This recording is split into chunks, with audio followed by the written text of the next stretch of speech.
రాష్ట్ర వ్యాప్తంగా కాంట్రాక్ట్ అవుట్సోర్సింగ్లో పనిచేస్తున్న ఎలక్ట్రిసిటీ ఉద్యోగుల సమస్యలను కూడా పరిష్కరించాలని ఈరోజు రాష్ట్ర కమిటీ పిలుపులో భాగంగా అన్ని ఎస్సీ కార్యాలయం ఎదుట ఆందోళన కార్యక్రమాలు పిలిపించడం జరిగింది. గత 6 నెలల నుంచి కూడా ఈ రాష్ట్ర ప్రభుత్వం దృష్టికి అనేక మార్లు సమస్యలు పరిష్కరించాలని వారి దృష్టికి తీసుకుపోయినా కూడా ఎప్పుడు కూడా పరిష్కరించలేదు.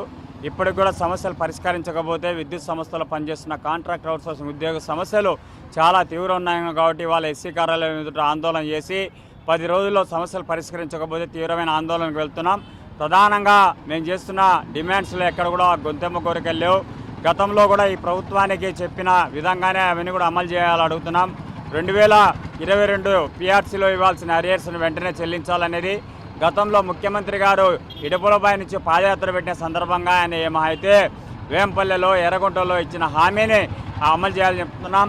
అట్లాగే హైకోర్టు ఉత్తర్వుల ప్రకారం ఏదైతే వాచ్మెన్ ఉన్నారో వాళ్ళందరూ కూడా అన్స్కిల్డ్ ఐటీఐగా విద్యార్థులు ఉన్న వాళ్ళందరూ కూడా షిఫ్ట్ ఆపరేటర్గా కొనసాగించాలని చెప్పారు. ఇక్కడ రాజకీయ ఒత్తిళ్లతో దూరంగా పెడుతున్నారు. ఈ సమస్యలను కూడా పరిష్కరించాలా.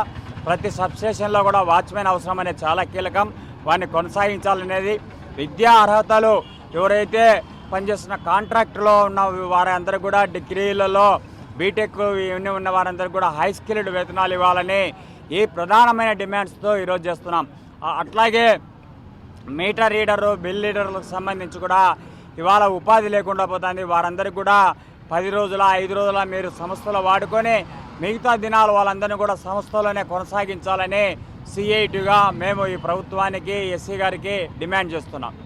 మరిన్ని వీడియోస్ కోసం ఛానల్ ని సబ్స్క్రైబ్ చేయండి. లేటెస్ట్ అప్డేట్స్ కోసం వాట్సాప్ ఛానల్ ని ఫాలో చేయండి. అండ్ లింక్ డిస్క్రిప్షన్ లో ఉంది.